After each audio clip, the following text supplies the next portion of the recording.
these are the massive crowds, but the open-top buses haven't even reached that part yet. They're on their way to the Prince's Gates at Exhibition Place, so they have no idea what awaits them. This is, on every level, the most massive, incredible crowd gathered here in downtown Toronto.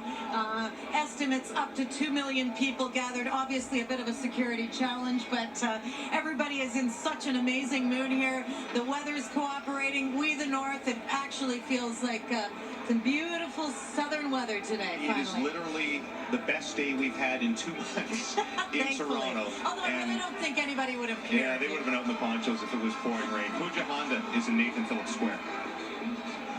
So we are here high above the crowds at Nathan Phillips Square, and when the parade ends, the party just gets started here. Of course, it all begins with a rally, and all of these people here, you know, they got here early. They've been camped out for days to get a spot so they could get close to the Larry O'Brien Trophy, so they could see the players up close and personal. For many of them, this is the closest they're ever going to get to any of that. And I've been talking to people in the crowds. We have people here who have come from across not only the Greater Toronto area, but the province and the nation. I was talking to some people here from Montreal. A lot of people just talking about how important it was to be here for the biggest party that Toronto has ever seen, because really it's a chance to be a part of history. And now the wait continues, but people are here with their signs. Every now and then they erupt in cheers. We've seen some signs of people saying stay. Perhaps their chance to talk to Kawhi Leonard directly, asking him to stay with the Toronto Raptors.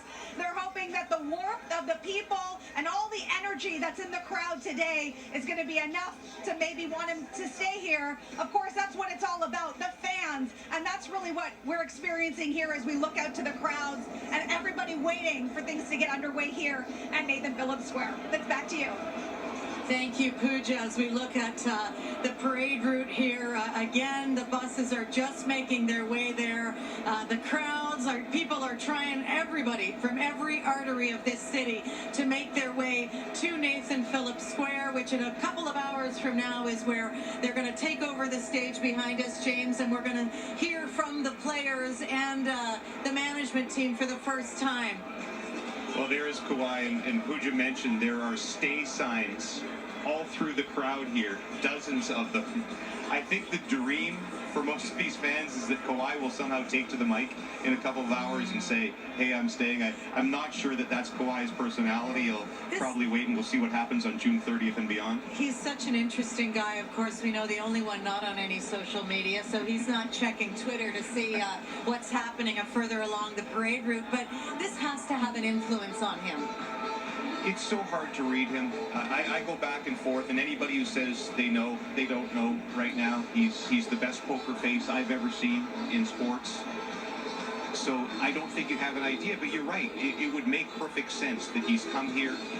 The load management, the fact they sat him down and took care of his injury, the fact that they won here and he wants to win championships, and when you've won one here and you have basically the possibility of every player on that roster coming back, there is no better place for him to win. Now, again, the desire to come home, he's a California boy, might mean something, but until he makes his decision, I don't think anybody has any real idea, Lisa. Wait till he gets to the square. And I mean, even for you, James, you've been covering massive sports events for decades now. I'm not going to put a date on you, but, you know, for you and I personally, it was the 2010 Vancouver Olympics. We saw the gold medal game, but it's still nothing felt like today. But what are your thoughts? I don't think we've seen anything like this in professional sports in Canada, and perhaps never will. And everybody wonders what the celebration will be like in Toronto if the Leafs ever win the Stanley Cup again. It would be huge here, but there are 7 Canadian NHL teams, and while there are Leaf fans across the country, fans of the Jets, Canucks, Flames, Oilers, Senators, Canadians